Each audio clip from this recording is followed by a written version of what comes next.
Hello and welcome back to the Build Your Purpose podcast, the podcast that will inspire you to fulfill your ambitions with lessons from those leading purposeful lives.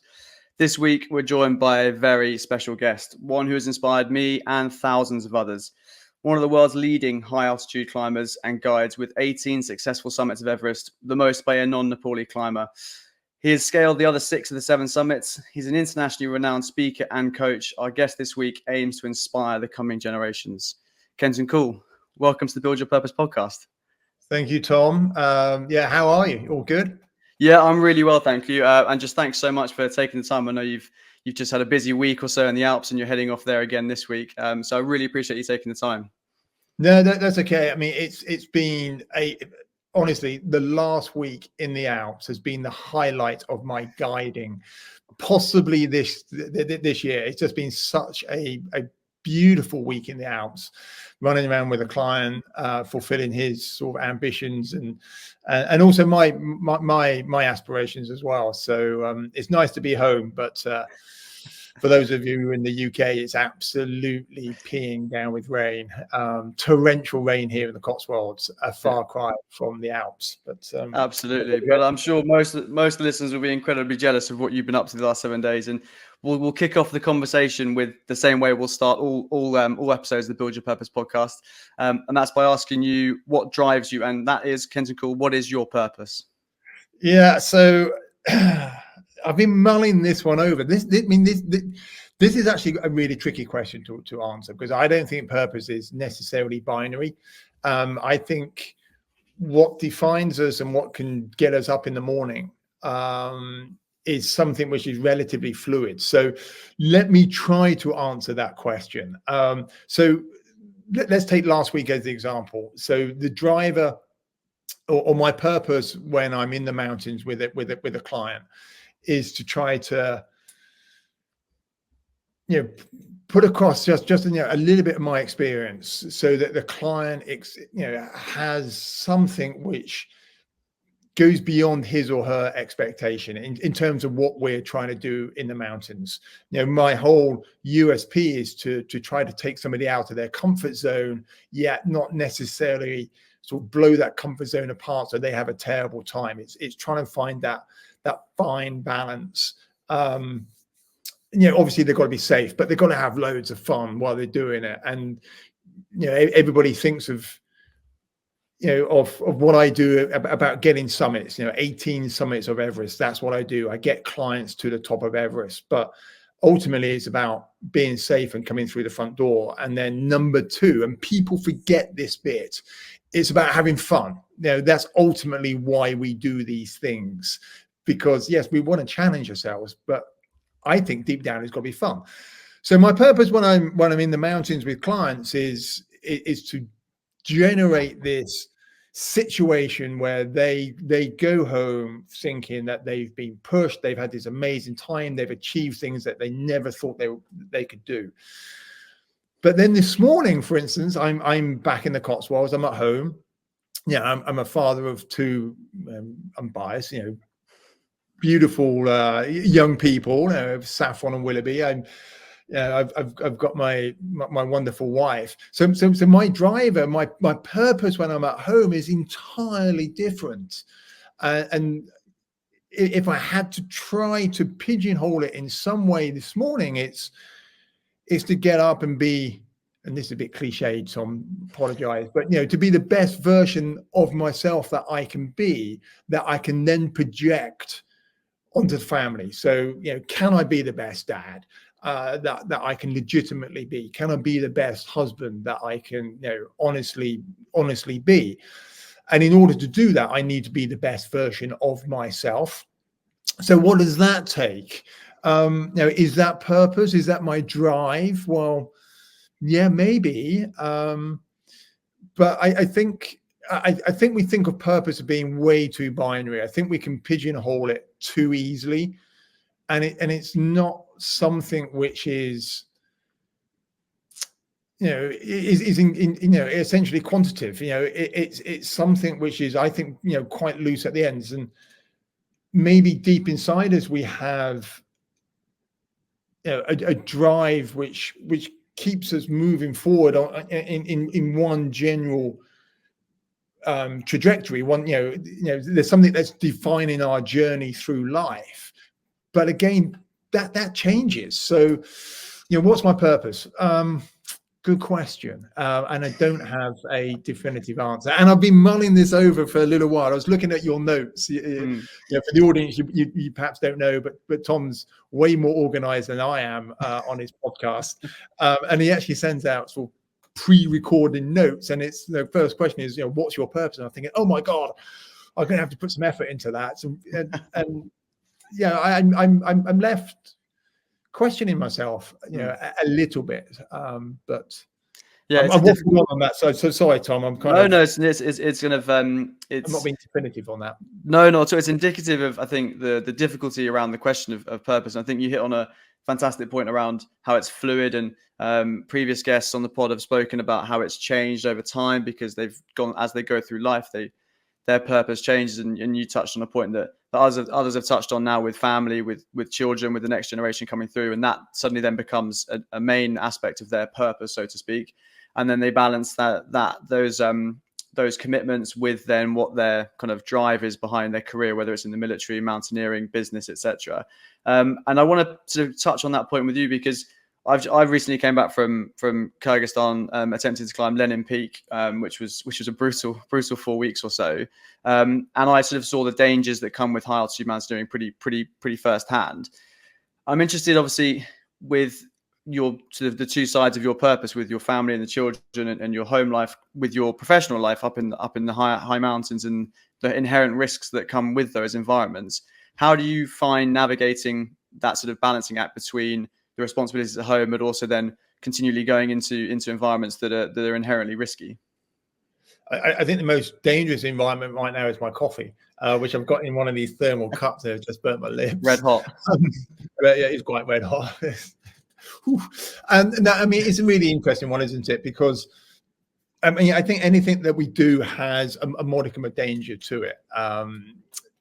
It's something which brings clarity to our thought process. It focuses the mind when we know that there is an element of danger in whatever that may be. And it was really interesting. I was with a client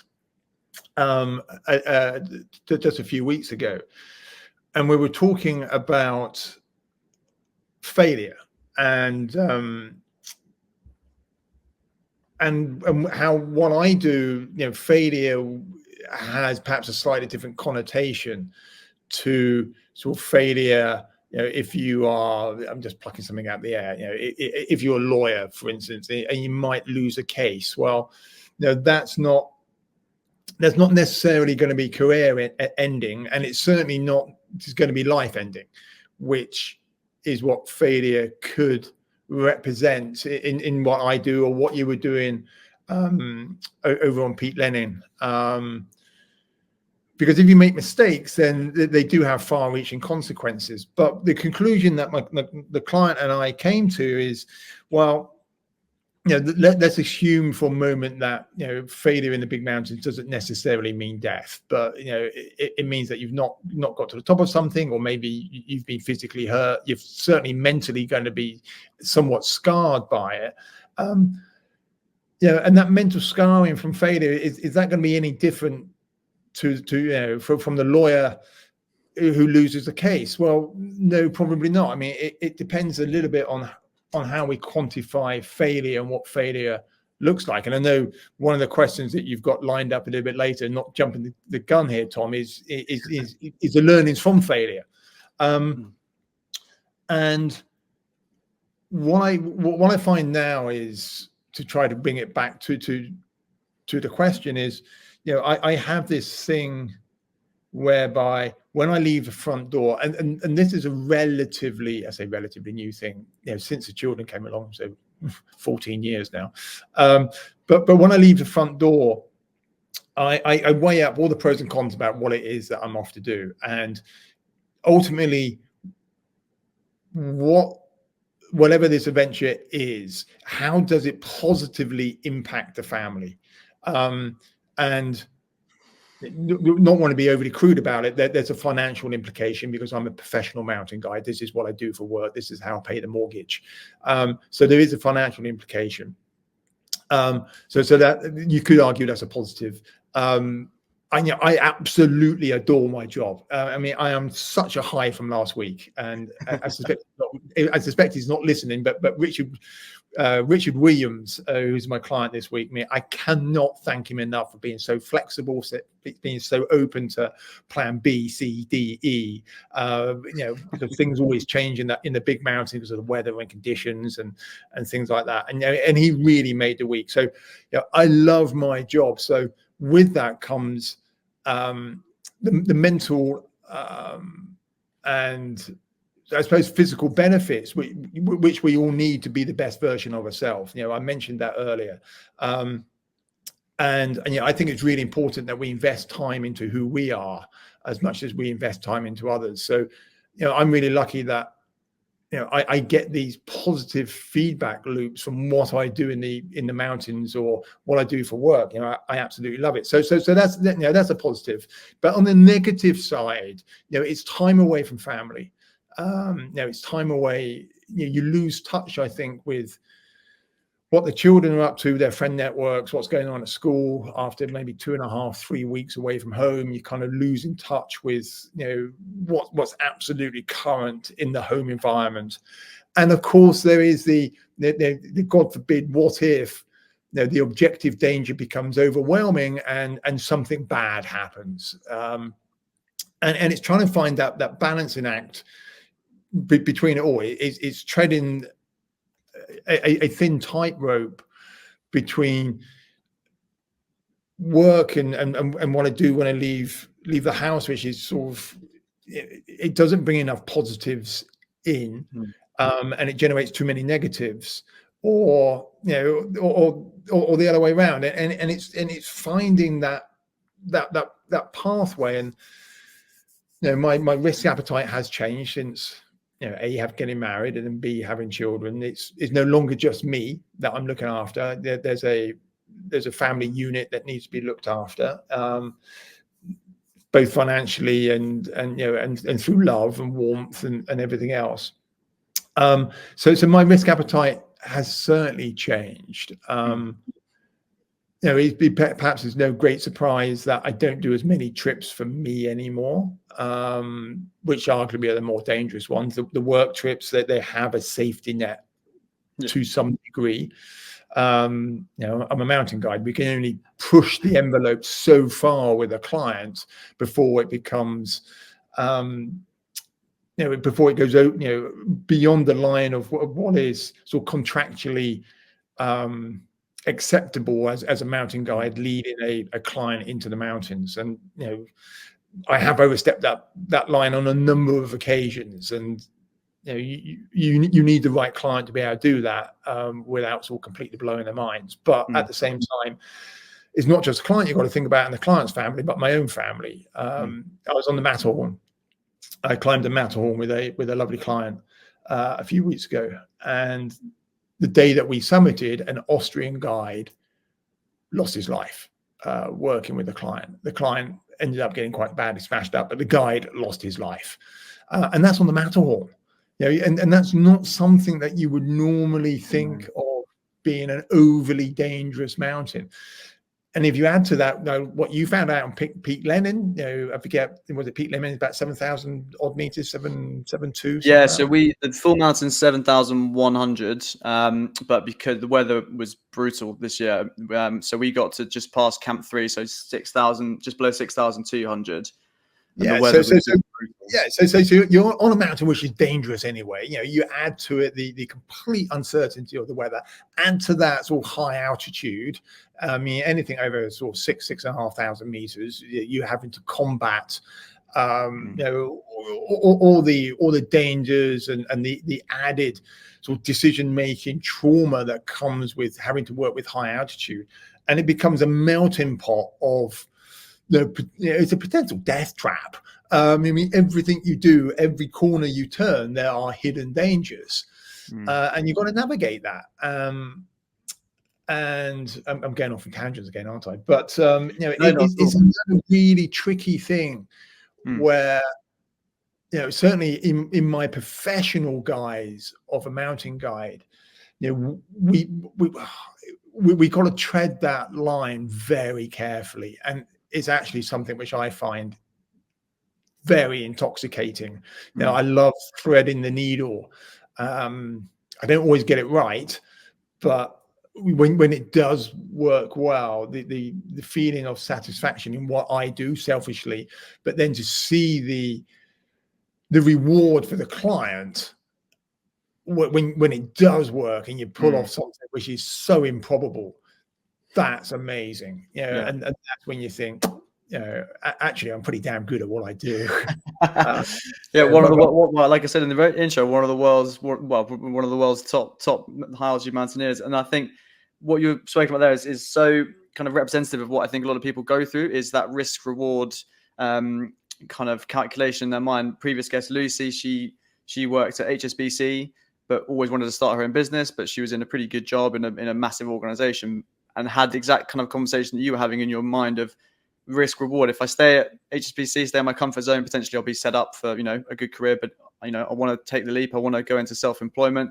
It's not the same as obviously going and entering a high altitude mountaineering environment, but people in everyday life, I think, have that risk reward calculation going on in their mind between what they're comfortable with, pushing the comfort zone, but also not wanting to push it too far. And I think a large part of what you spoke about there, and also what I experienced, was the prep stage, and also the mental preparation for it. And when you've got something big coming up, whether it's when people are at work, if they're a big annual general meeting, or an interview, or if they're a mountaineer, it's about to go on an expedition. And for me, early in my mountaineering career, the mental prep before leaving for peak Lenin was quite fraught with difficulty, I think. So I wonder, do you have any kind of insights into what you've experienced just on the edge of diving into another big expedition, and how you navigate those mental challenges? Well, there's never enough time. It doesn't seem to matter how much time you have in a prep to the expedition. Those last few days are always fraught. You're always like trying to get the last of the kit together, the sponsorship together, or whatever it is. It never seems to change. It doesn't matter how much prep you put into it. Those last few days, you're always bleary-eyed, not getting enough sleep. And then when you get on the plane to go wherever you're going, and you're kind of committed, it's like, oh my God, just like collapse. But no, it's just interesting. We just go back a step or two, and forgive me, I perhaps should know this. The Lucy that worked for HSBC, who was that? That's Lucy. So she now runs a company called Bear Kind. So her name's Lucy Jeffries. So there's another Lucy that I know that was with HSBC in Hong Kong. And then stepped out of that, the comfort zone of, good job, well paid, and everything else, to start her own company, which was like some sort of adventure trekking. So I did some work with, completely different Lucy. But it's a damning assessment of HSBC that both the people we know have left. But you say that, but the really fascinating thing with that, Tom, is, we're talking about sort of the sacrifices and the danger that you put into things. It could be exactly the same. If you're working for HSBC or whoever it may be, a big organization, you still have that balancing act, because if you wanted to, you could probably run your career by doing just enough and getting by each day, or you can look at it in an entirely different way and go all in. In which case, if you go all in, you're going to be working every hour God sends. You're going to be chasing the promotions. You're going to be chasing the bonuses, but at what expense? Potentially, expense to your own health, your own well-being, because you're perhaps not paying enough attention to you, possibly the family, because you're going to be working super long days, possibly working weekends.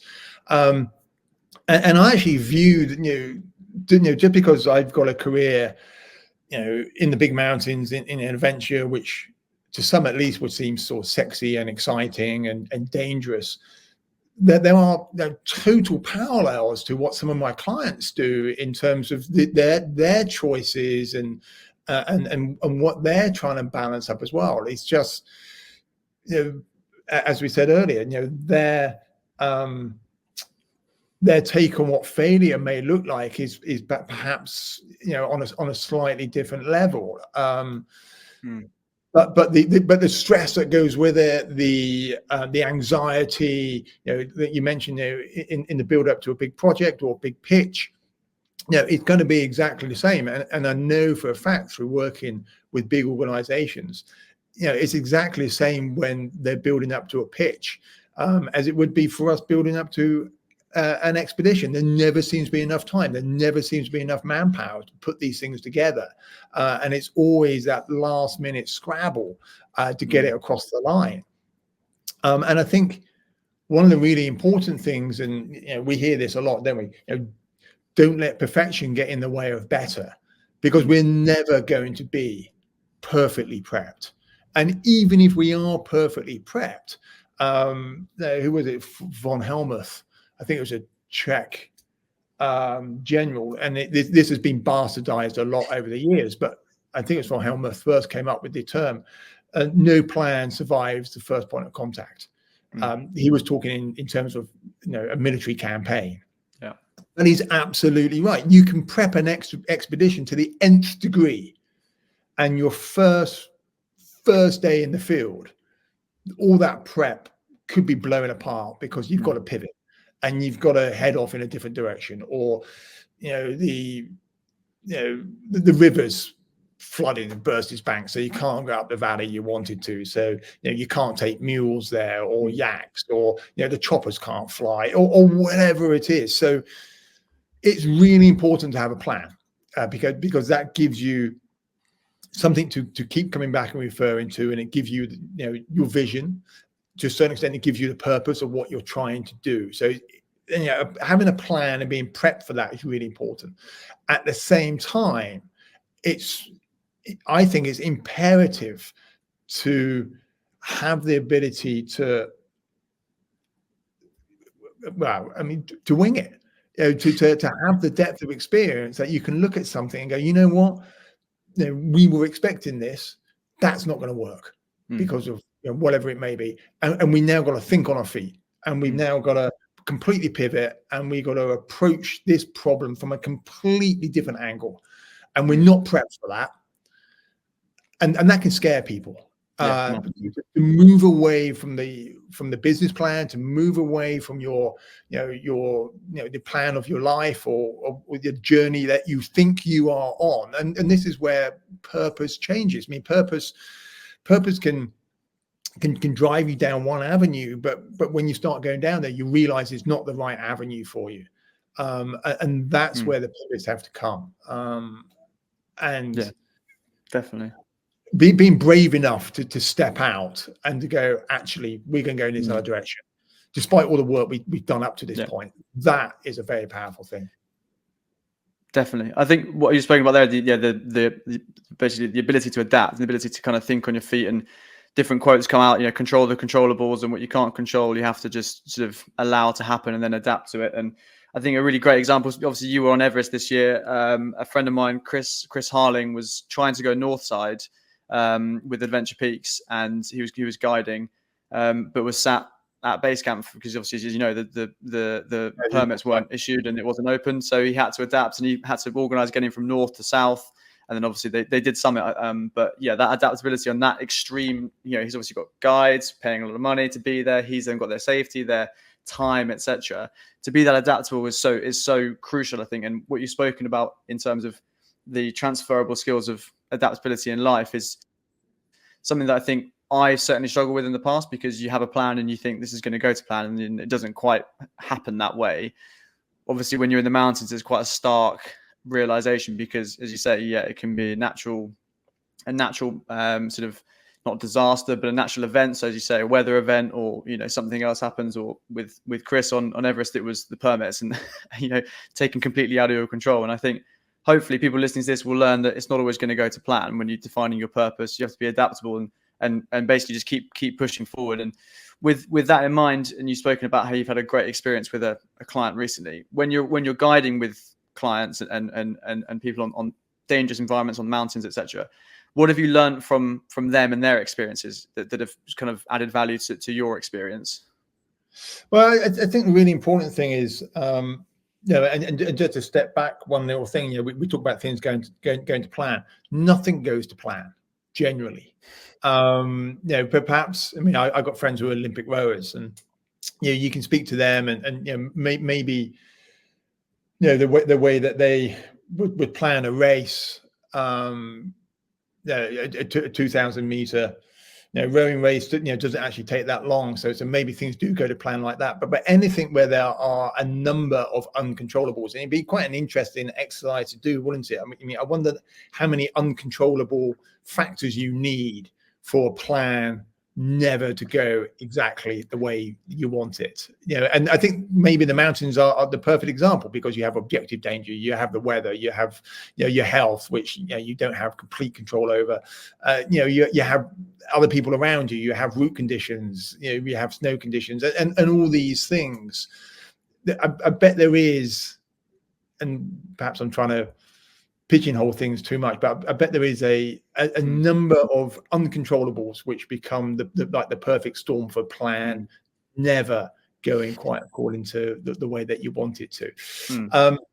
But again, as we digress a little bit, I'm really lucky.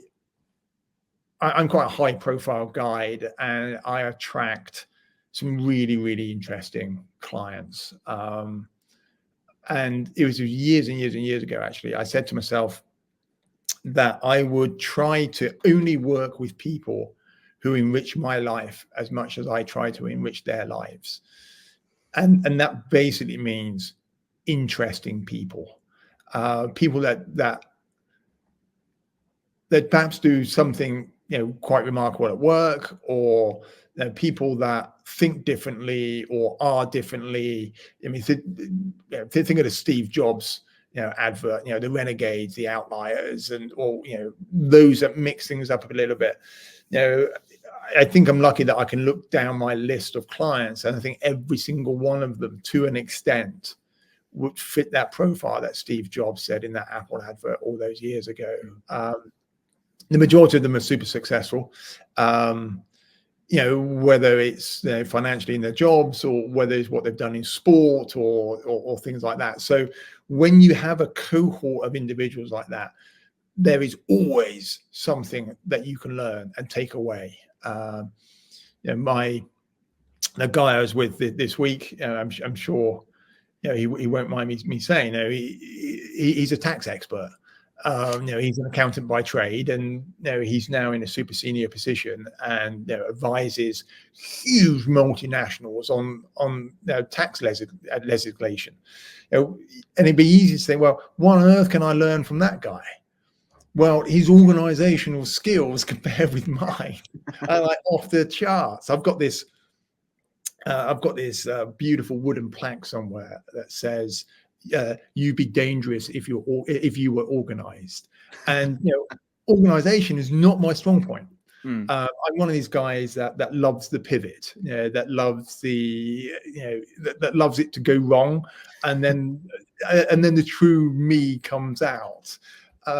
Whereas on the other hand, the client Richard this week, he loves things just being just so, and there is definitely scope in what I do for being more on point. So there's so much that I can learn from my clients. And I think the only mistake that we have a tendency to do, well, I have a tendency to do sometimes, is to dismiss those around me, and be somewhat closed to what we can learn from like each and everybody. Even though it may seem that we've got absolutely nothing in common, there's always something you can take away from a dialogue from somebody. Yeah, I completely agree with you on that. And I think something which I'm really, really bad at is, and loads of people have said this, but I first saw this from I was reading some writing by the Dalai Lama, and he said, you never learn anything from talking, meaning that you've got to listen. And I think that's a crucial thing. And I'm really bad at it. I just need to shut up sometimes and listen, because that's how we learn. Yeah. So how do I learn from my clients? I listen. Yeah. And that's the way that we absorb information. Yeah. No, I'm with you. Like I used to do, still do, but a lot of coaching in rugby. And I used to do a lot of work with kind of coach development on the junior side. So coaches that are working with the sort of under 9s, 10s, 11s, 12s, kids essentially. And I was watching them coach to basically kind of, do a coach development. And I looked at how much of the time they spent talking and how much of the time the kids spent on task, so playing, and how many questions they were asking the children. And then I came up with, it's quite outlandish, but sort of out there. You know the film Ratatouille? Have you seen that, the Disney film Ratatouille? I've not seen it. The children love it or have loved it. They've watched it like numerous times. Yeah, it's a great film. So the whole kind of film hinges on this epiphany that a great cook can come from anywhere. And I just shifted the word cook to thought or opinion or learning can come from anywhere. So even if you're talking to an 8-year-old, ask them questions because they can give you an insight that you may never have heard. And that I think reinforces and aligns nicely with your point about how important it is to ask questions and listen, no matter who they are, where they come from, because you can always come up with something really interesting from that interaction. 100%. I mean, I'm a huge fan of Desert Island Disc, the BBC 4, Radio 4. You could argue it's the oldest podcast in the world because it's kind of like a podcast format, although they would never call themselves a podcast. Now, I think I learned something from every single guest, regardless of whether that guest piques my interest or not. In fact, some of your best learnings are come from people that you've never heard of, or you have no idea what they do. And it would be easy for us to skip that episode and move on to an episode with somebody that you say, I know that person. That's going to be amazing. But more often than not, and again, not wanting to give, well, your listeners know this already. You're going to ask me about books at some point. I'm one of these people that takes a physical book on an expedition rather than a Kindle and things like that. And the reason why I do that is I will only take 1 or 2 books on an expedition, and I'm a ferocious reader. So I will get through those books pretty quickly. And then I've got to pick up other people's literature. So things that float other people's boats. And it forces me to read a completely different genre, a book that I would never normally pick up. And it just broadens my own horizons. Whereas if I had my Kindle, I would probably have, I'm making up like 5,000 books of generally the same material or same-ish material. One of the books I'm going to mention to you later, I literally picked up in a mountain hut a few weeks ago. I finished my own book. There was an English book in a Swiss mountain hut. I'm like, oh, bloody hell, I'll grab that. I'll start reading that. And when you ask me about books in a minute, that is one of my books that I've got down there. It was just sensational and never something that I would normally pick up because it's not in that sphere. So I think it's really important to try as much stuff as possible. And be a strong appetite for learning. Yeah, exactly. And that's from engaging with people, having dialogues with people, trying different things. It may not be for you, but we can string this back to purpose, can't we? What is your purpose? Well, to be honest, we don't know until we find it. And even then we might never find it. And the only way you can find something is by looking, and you look by trying lots of different things, by interacting with lots of different people, by reading lots of different books, by listening to different genres of music or different types of podcasts. It's not all going to be to your taste, but that doesn't matter. You are finding out by discarding what, you learn what you don't like. And by doing so, you learn what you do like. Absolutely. And that's such an important point. Yeah, it's such an important point because I think, the premise that you stop learning when you leave school cannot be further away from the truth and what you should be doing. And it's something I've learned, like you said, expanding my literary canon, I suppose is the way of putting it. Not just reading adventure books and biographies, but now branching into different genres. As you say, some books I pick them up and put them straight back down again. Others, I find, wow, this is something that I wasn't particularly wasn't particularly enamored with, or thought I was, but now actually, yeah, as you say, it's something that's added a huge amount of value. So definitely that appetite for learning is so key. And I think the energy you're giving off about talking about that leads me to a question of where it started for you. Were you always this enthusiastic about adventure and learning? I know you did your first expedition, I think, to Pakistan when you were 19, I think. And a 19-year-old, I don't know many 19-year-olds that have taken on an expedition to Pakistan. And with that in mind, where did that passion, that drive come from? Was it intrinsic within you, or have you learned it along the way and sort of accelerated with it? So, I mean, my drive used to be, and again, this links into one of your quickfire questions later on. My drive used to be connected with what I perceived people, or how I perceived other people thought of me. And I didn't start climbing until I was 17, 18 or so. And it seemed to me, the young, naive climber, it seemed to me that the place that you needed to go was the Himalayas. This is pre-internet days, so you've only got books and magazines. And it seemed like the place to go to sort of, this is going to sound so arrogant, to try to stamp your name on anything in terms of climbing seemed to be the Himalayas. So that was the draw to the Himalayas. I arrogantly thought that by doing some first ascents in Pakistan would sort of kickstart but I don't know what it would bring, to be honest. But I just thought I need to go to Pakistan. I need to do some first ascents. And then when I got there, we got our asses kicked. We did everything wrong. We were trying to save money, so we flew to Karachi. We traveled overland. I got really sick. The weather was crap. Our objective was way too hard for us. We had no cook. We were doing all the cooking ourselves. We didn't take enough food. We bought really cheap rice. It goes on and on and on and on and on. I mean, it's just a litany of mistakes because none of us knew anything better. But it was somewhere along that, I think, how long was I there for? 7 weeks, 5 weeks? I forget. I was there quite a long time.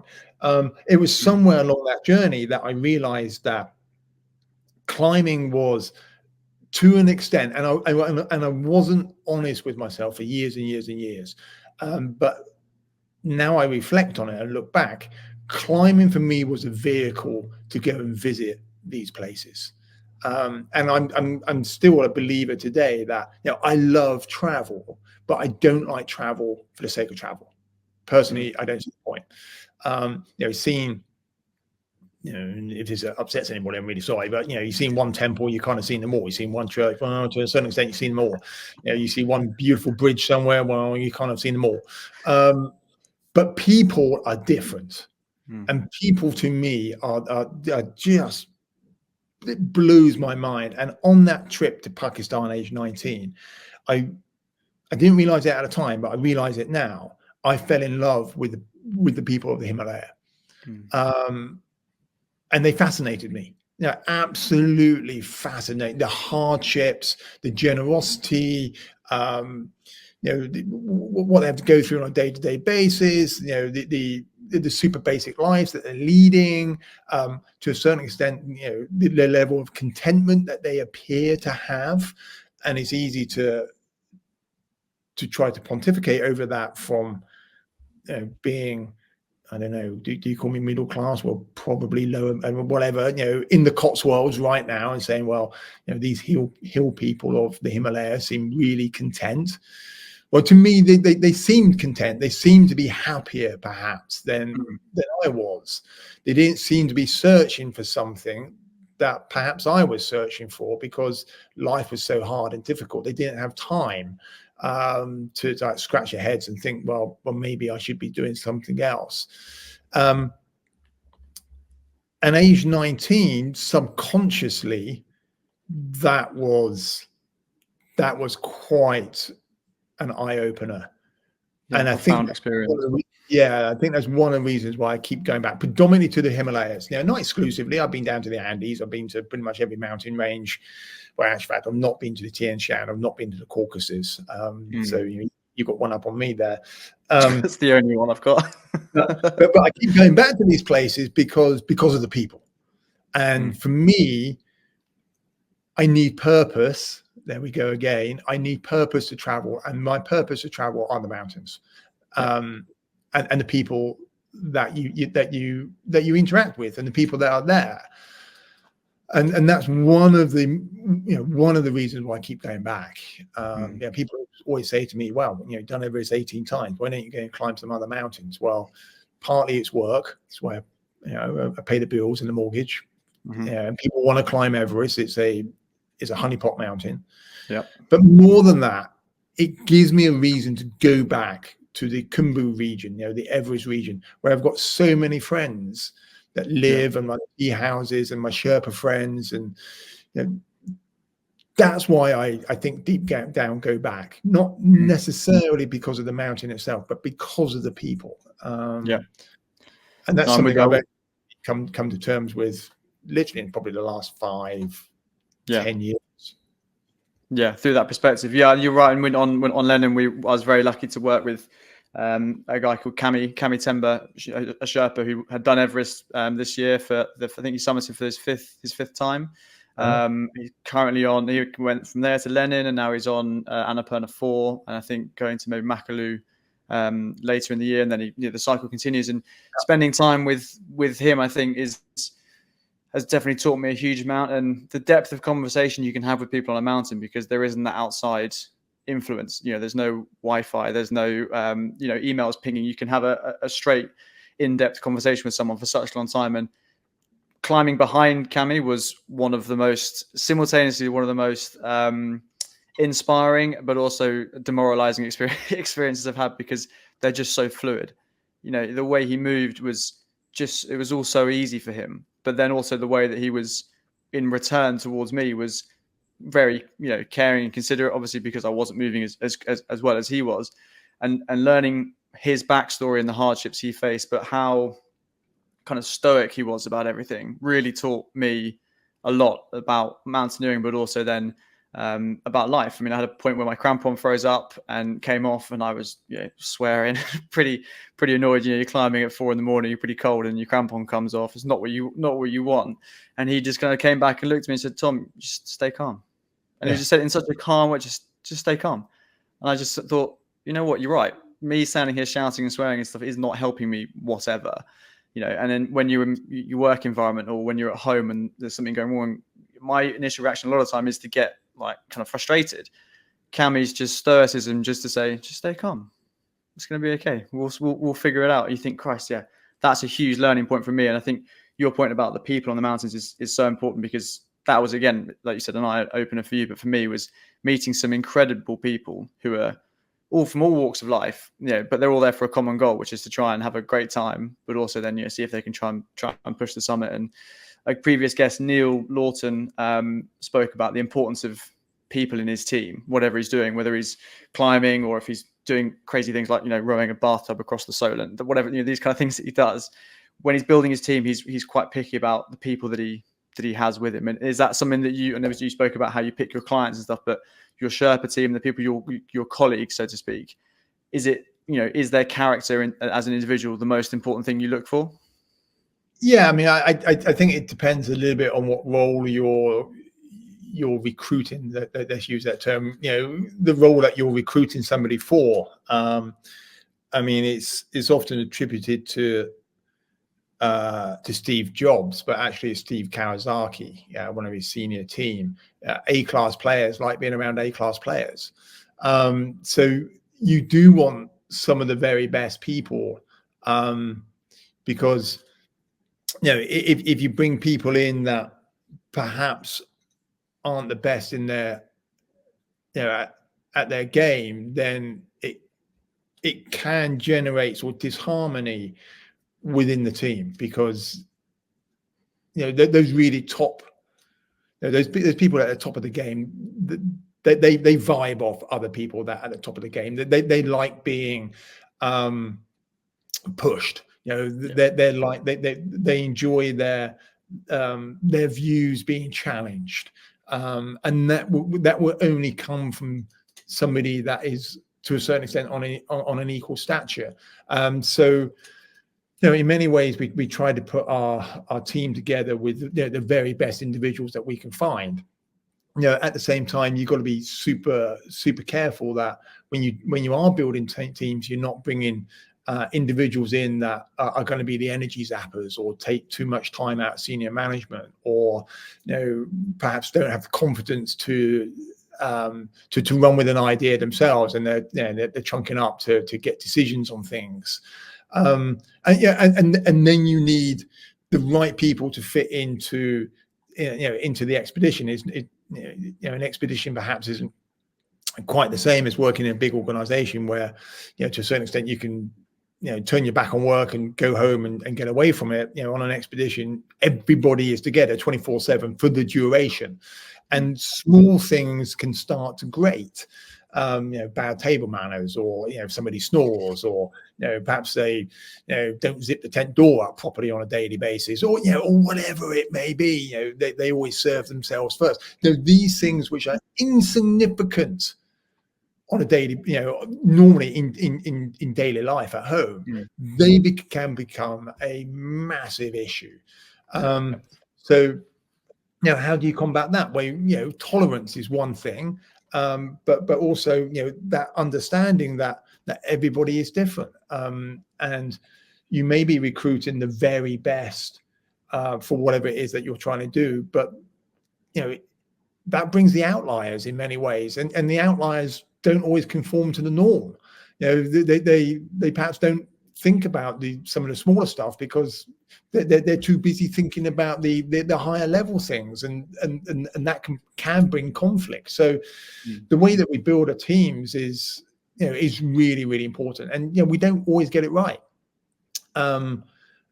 We try super hard. We keep our core Sherpa team together year on year.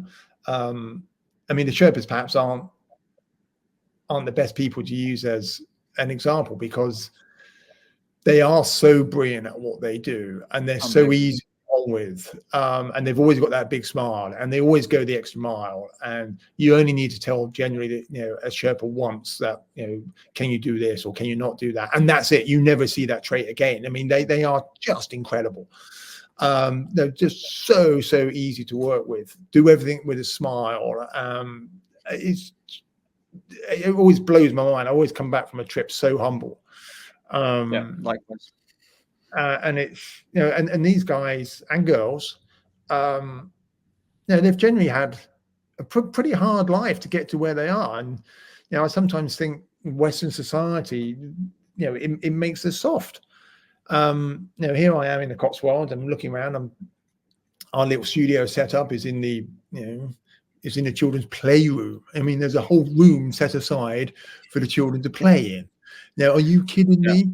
My number one Sherpa, he's got 23 summits, or 22 summits, 23 summits, I think, of Everest to his name. He's number 5 on the all-time list of Everest summiteers. His house, which is delightful, is in Pangboche, right next to the monastery there, because Dorji is super religious. He's got 2 rooms, well, 3 rooms. He's got a room downstairs where the yaks live in. Then he's got a small kitchen, and then he's got the main living dining area. And in the winter, everybody, so his 3 children, his wife and him, all live in the kitchen above the yaks. And this guy is a rock star. No, I would not set foot on any mountain certainly in Nepal without him. He's amazing, absolutely amazing. And there he is. His house is so humbling when you see it. But actually, how much do you need?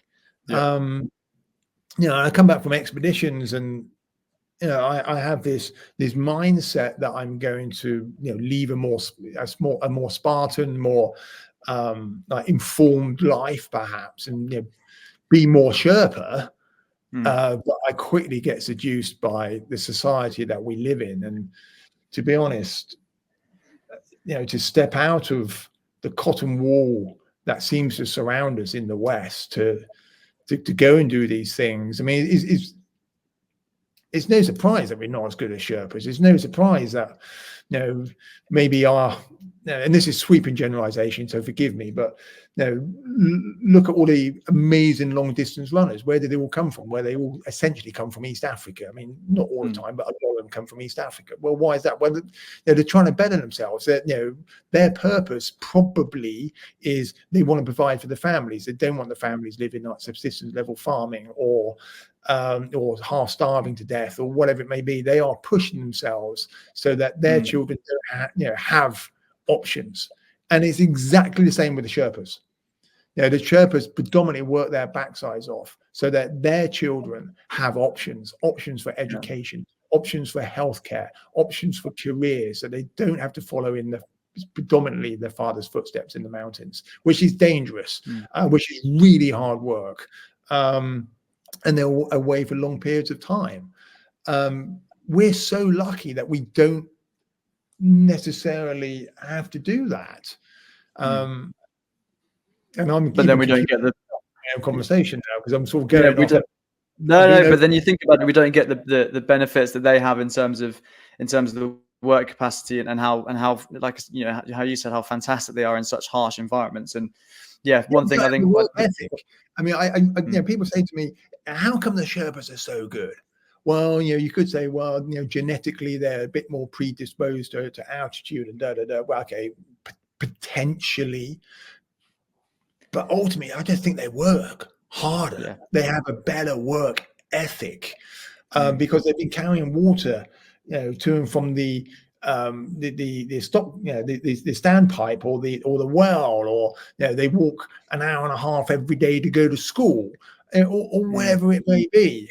I think what's going to be really interesting is that then the next generation, give it say 15 years, people are a little bit concerned that we might not have the depth of experience in the Sherpa teams moving forward because everybody is bettering themselves in Nepal, and this is a good thing generally.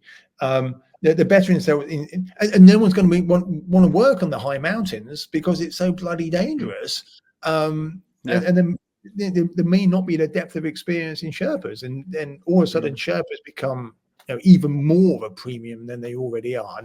But perhaps what we should say here, and this is, I'm being a little bit naughty here by saying Sherpas.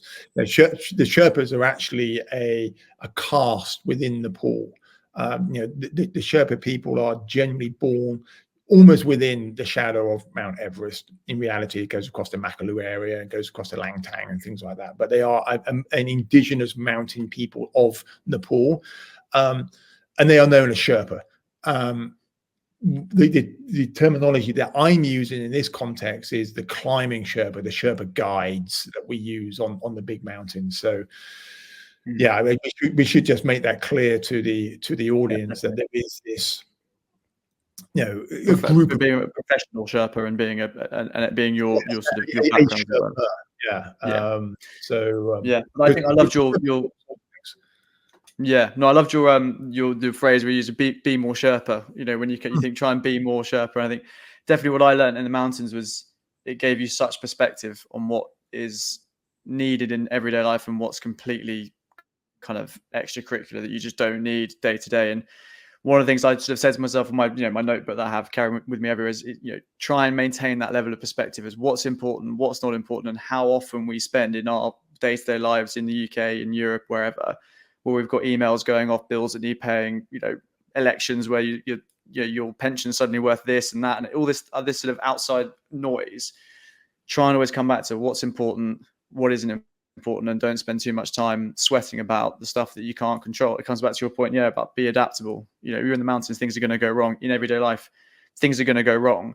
You have to be more Sherpa, be able to just deal with it like Cami did with me. Just stay calm. Everything's going to be okay. Have that kind of, I suppose what the Marines say, isn't it? It's that cheerfulness in the face of adversity, which I think they embody completely. Yeah, it's something I think we can. Yeah, and the other thing that we should never lose sight of is how lucky we are. How lucky that we are born to an extent into the society that we're born in. We're not in abject poverty. We've all got a modicum of income coming in. We've got roofs over our heads, and I know not everybody in the UK or in the Western world has that, but generally we do.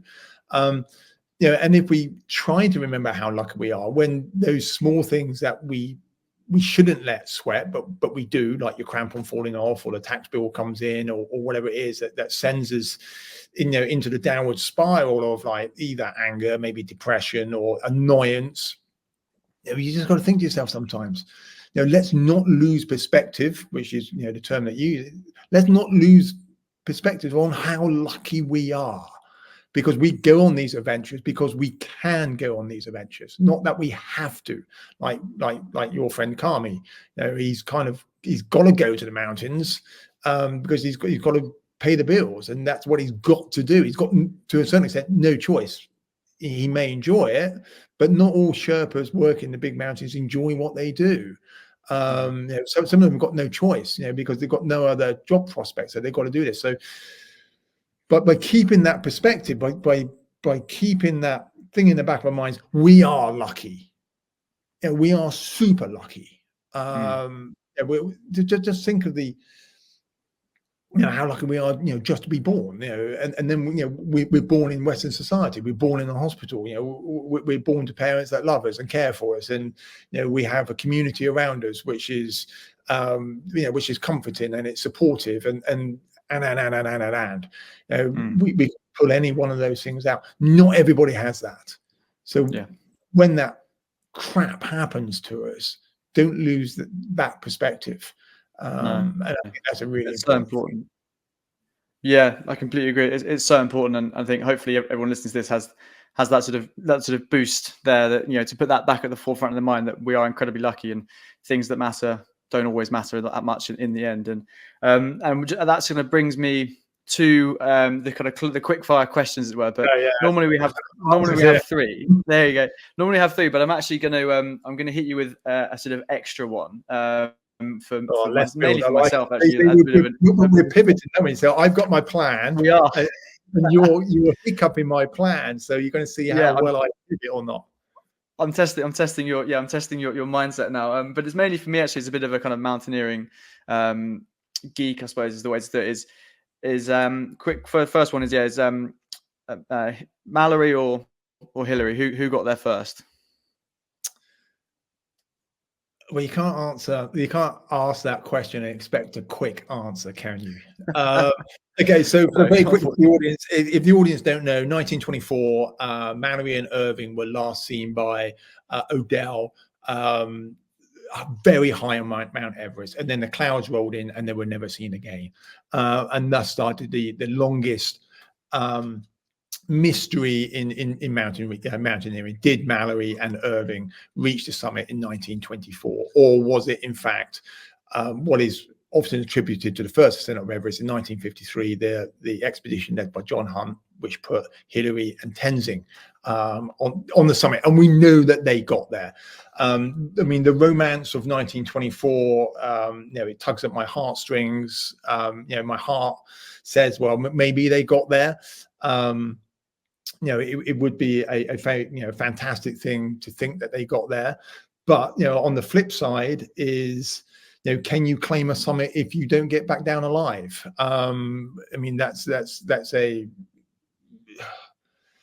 I mean, I don't think you can. So even if they got there in 1924, the fact that they didn't come home, I think I would struggle to say, well, the first ascensionists of a mountain or of a route, if they don't come back home, does that qualify as a first ascent?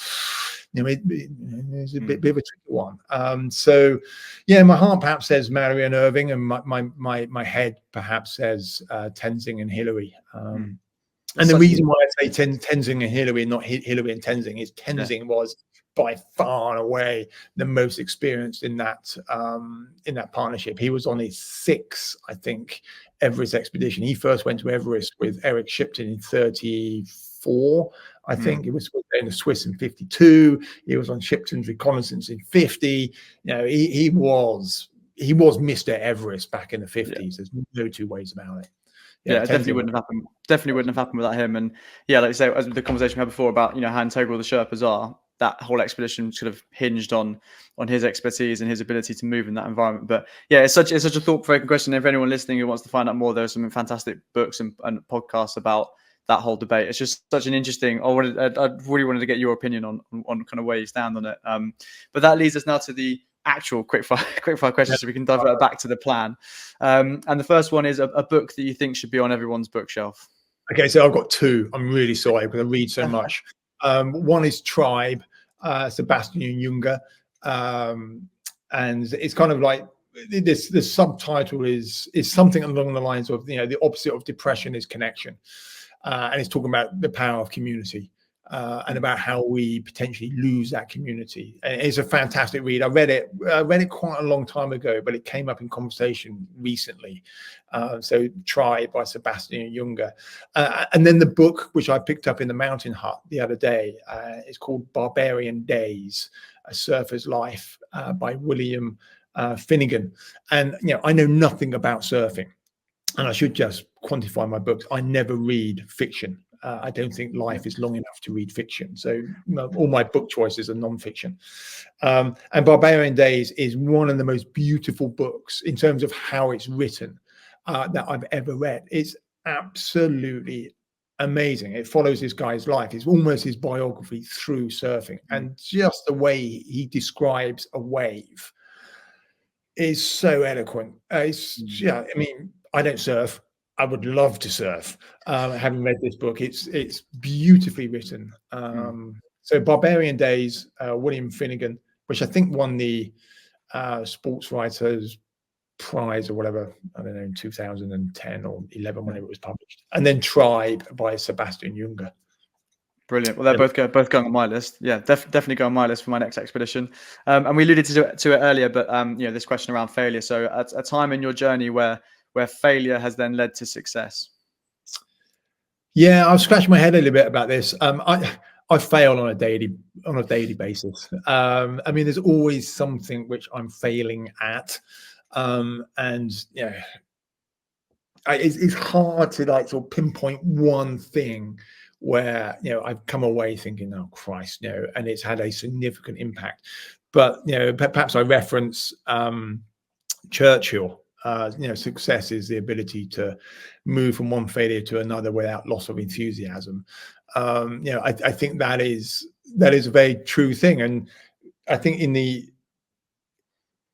Europe, especially in the UK, failure has got a slight stigma attached to it, whereas in somewhere like the US, they almost consider yourself a failure if you haven't failed at something at some point in your career. And it's embraced a lot more. And I think it's super imperative to experience failure. And only by experiencing failure have you any idea what success should look like or feels like or can be. And success is like failure. I mean, it's like, what is failure? What is success? Well, if you go to Mount Everest, and you come home without a summit, is that failure? Well, I don't think so. I mean, I think coming home, or not coming home, that's obviously a failure, but not coming home as friends or having had a really crap time, even though you've got the summit, in my mind, that's also failure. So you've got to set your own parameters.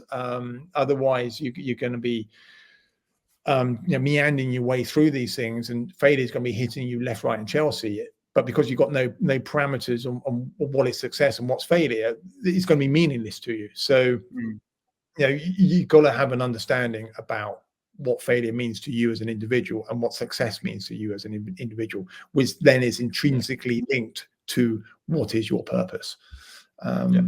So I haven't answered that one, but I think I've skirted it. You've still, because I think it'll give people the idea of the question is to try and give people kind of really tangible learnings. I think it's so personal and not binary, as we spoke about before, with purpose and with failure. Just because you failed at something, you may have still succeeded. And I had that on Lenin, where we obviously didn't summit because it was too difficult, too dangerous. But I got above 6,000 for the first time in my life, but because I was so focused on that final goal, I didn't even remotely celebrate getting to Camp 3 and above and near the summit of Ras Del Naya, because that wasn't my goal. I was focused on getting to the next bit. It was only a week after coming back that I thought, actually, no, that failure wasn't a failure. That failure was actually successful. And it's again, come back to perspective. And yeah, hopefully I think people will maybe reflect and introspect a little bit on their journey and see that failure actually always isn't failure, and it actually is a success in and of itself.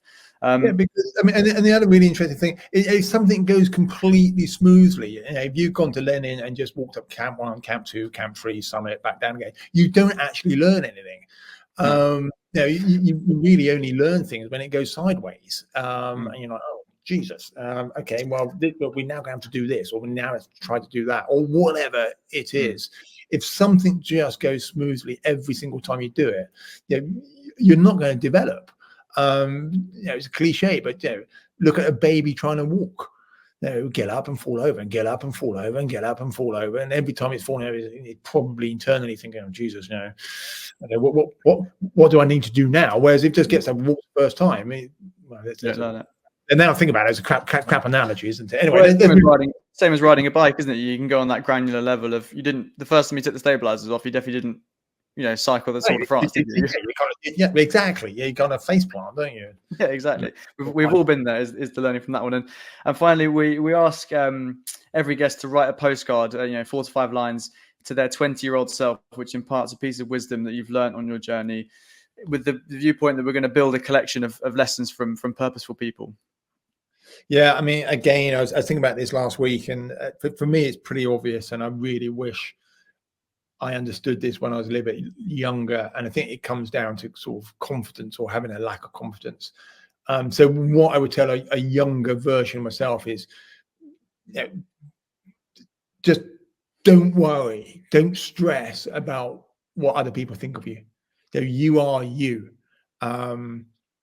And what you do is unique to you as an individual. Because when I look back to a much younger person, a much younger version of myself, I think my journey was somewhat prescribed by decisions that I made based on what I thought other people were thinking about me. So let me give you an example. I was always the yes man on expeditions. So say if somebody said, hey, do you want to come up? Yes. People could always rely on me. And the reason why I was the yes man is because I wanted people to think of me in a positive way, that I was always super, super keen and super enthusiastic. And, I would always say yes and never let people down and things like this. They were just perceived ideas that I had. Whereas in reality, it doesn't matter what people think of you. Generally, I mean, you want to be perceived in a good way, and you don't want people to genuinely think you're an arse. But those around you will love you regardless, of what you do or don't do, and they will come up to you and give you words of wisdom when it's needed. If you are being an arse, they would hopefully come in and say, well, actually, you're being an arse, you might need to change your attitude, or you might need to take a different stance on that. But generally, especially, strangers or, people in the general public or whatever, their opinion of you really does not matter. So just be you and do what you want to do and follow your journey through this amazing thing called life, rather than a journey which you think that you should do because of social acceptance or whatever. Be that outlier, be the person that that pushes the boundaries. If that's who you are, because you might not be that person. You might be the person that follows the status quo, and you're very happy doing that, in which case that's fantastic. But ultimately, I would say to a younger version of myself, just do what is right for you and don't stress what other people think about it. That's so valuable. Yeah, I wish I'd known that when I was 20 as well. It's definitely something I'm learning at the moment. Is finding out who you are as a person, and then not having that influence by what you think other people think of you. It's such a valuable thing, I think, for young people. Yeah, or society. I mean, we're pigeonholed by society, without a shadow of a doubt. And it takes a brave person to step out and be the person that they truly are. And I'm always in awe when I see people do that. And I think it's a very brave thing to do. And I sometimes think, maybe I should have been braver when I was younger. Well, I mean, you were at 19, you took on a pretty adventurous expedition to Pakistan, so it couldn't have been much braver, I'm sure. But that's fantastic. And I just want to say thank you so much. And for everyone listening who's been inspired by you, your journey, and the conversation we've had, where can we find out more about you, your expeditions, your talks, your podcasts? Well, I mean, I hate to say it, but I mean, social media is a great place. Instagram, Twitter, or X, whatever we call it these days. You know, the website, obviously, just kentoncool.com, or the commercial website in Cool Company for our performance coaching that we do. But yeah, there's only one Kenton Cool, so just Google my name and it will pop up. And you've got a great podcast in Cool Conversations, which I'm a big fan of. So yeah, if you listen to this one, please go and check out Kenton's podcast as well. But for now, it just remains me to say, Kenton, thank you so much for taking the time to talk to me and talk to the listeners. It's been fantastic. Thank you so much for your time. No, my pleasure. No, it's been great chatting.